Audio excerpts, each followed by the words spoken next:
Nulâdo on mi do nabbita kone min do awa ngesa kanjum waɗi kone to mi wangitini se mi wangido e kesa ko haftidiri ɓe nanta Nulâdo fu yeccumo o soda kasa ngam dillugo lahira to o yotti ko werdede maako nder naari oyi on ngam yorugo ɓernde foti tamdoya ƴulɓe nder juuɗe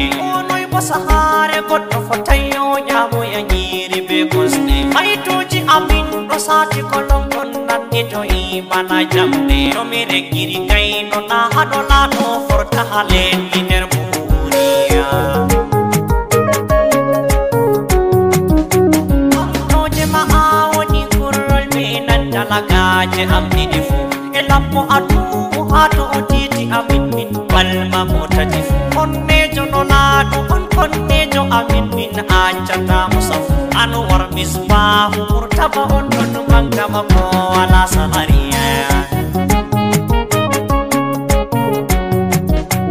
mi mankan ma mo yiɗinanam mo yiɗamo accayam siwta mi mantayna hangam ma mi jammina ha dew yimɓe ɗum hewta wala mo no wallayam ɓe ko ɗume ha nder harka ɗo famta ngam man min mantoyan mahamudu no wari ɗum Murtadba warireya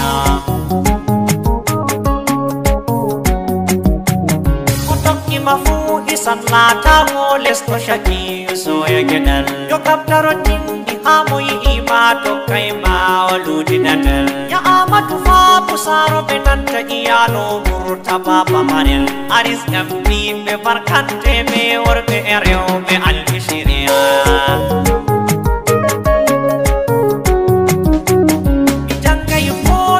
walla ko mi andi sefa mangtore wala bo ko mi heɓay hedi lawol magguma aɗa innore ɓe laatugo duuɓi am kono famti fu Murtadba yaaɓi nde hoore fe o amin Madhu amin ɗo laati o warde ha Syria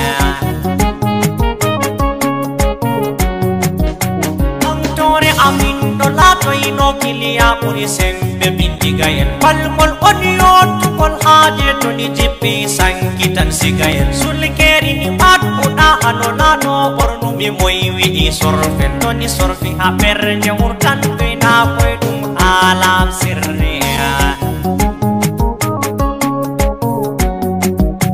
ta Mustafa ɓeddo fattan ko madda ho Murtadba Umar ta sommuɓe siɗi ɓe deraku e ɗemɗe nangayam duwaru mo hafti ha yeftayam fu yeftumo ya Mamudu Anwaru ɓe barkati Shehu Nahiru Bauchi walojo mo Allah jam sirriya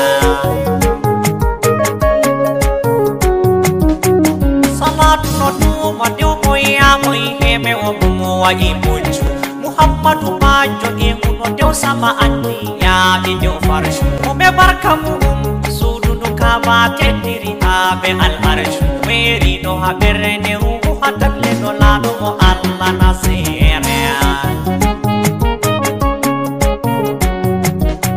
ya Allah hawta aɗo ɓe samo ɓe nawalo en matijani ɓe paye mo kawla ha barahama e shekkodi mo jelani e shekku jawayi olojo mo Allah wala mo sendatam ɓe mani nder ɗi ko ha Sheikh Nahiru Bauchi Shehu ha Murtadba Umar